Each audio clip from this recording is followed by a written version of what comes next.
For the last few weeks, I've been holed up in this amazing artist loft, courtesy of the Elysian Sanctuary. Not only is there anything that I could possibly need here, from a kitchen, bathroom, bedroom, work desk, but there is also right under me an entire workshop where anything could be built. So why am I here, you might be thinking? It all begins with a desire to do a climate change related project with one of my friends, Eric Burlow.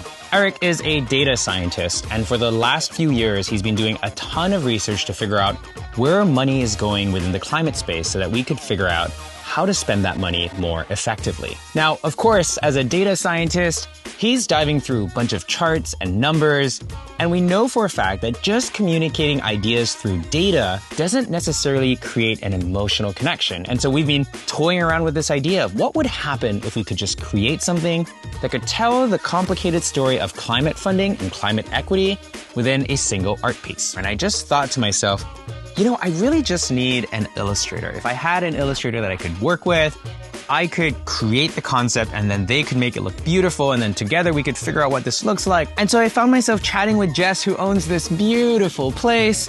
And she said, well, hey, why don't you talk to my daughter? She's 16 years old. She's super talented. Maybe you guys could work together. Hey, I'm Katie. I'm 16 years old, and I definitely need a shower. We started with this idea, and it was kind of like, this is going to be about equity. It's going to be about climate change. I don't really know what else it's going to have in it, but it's going to have stuff. And basically the first day, instead of going digital, I turned around and said, what if we just draw it all on this piece of paper? And we tore up a sketchbook, threw it all over the floor, got charcoal everywhere.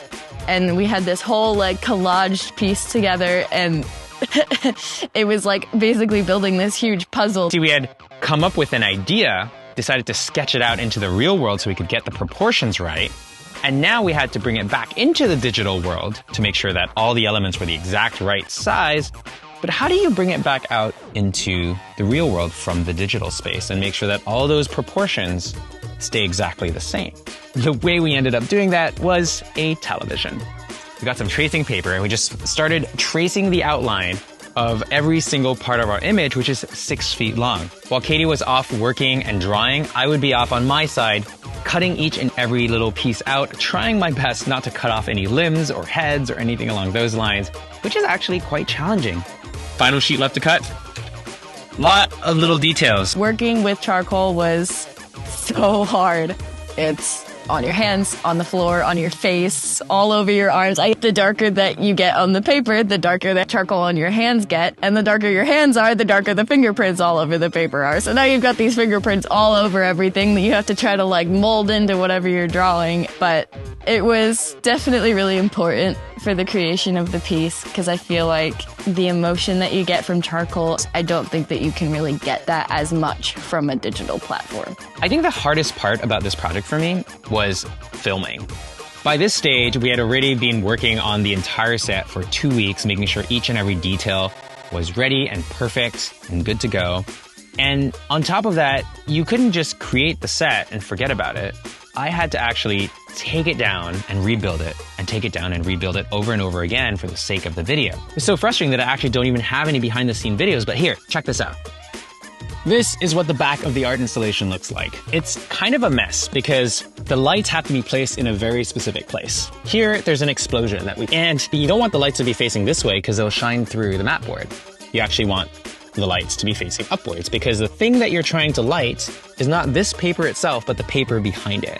And so each and every sort of layer has something in there. So like here, there's a piece of foam because we want the light to be a little bit higher up to cast light. And so every single time I take down a layer and I have to rebuild a new layer, means that I have to sort of start over from scratch. And so it requires the assembly, disassembly, assembly, and disassembly of all of these lights over and over again with these pieces of paper that actually are not that easy to slot in and out of. Look, it's stuck. Okay, good enough. It's this whole process of like, oh my God, this is going really bad, and then it's going really good, and then it's going really bad again, and then oh my God, I'm gonna quit, and then it's like, hey, we're done! It was definitely a whole slur of emotions. I think one of the biggest things that I struggle with explaining is that climate change is not actually going to look like a changing climate. Climate change is going to look like civil unrest, war, conflict, people getting displaced. Inequality is widening. Because it's always the people that are the most disenfranchised that get affected the worst by these kinds of issues. The world we live in is the byproduct of globalization. And so if we want to protect the best parts of it, well, I think that thinking about climate equity is a unique opportunity. And I don't know what better way than to explain that than through art. And if this is a topic that you too are passionate about and you want to collaborate, hit me up anytime. I'd love to hear from you.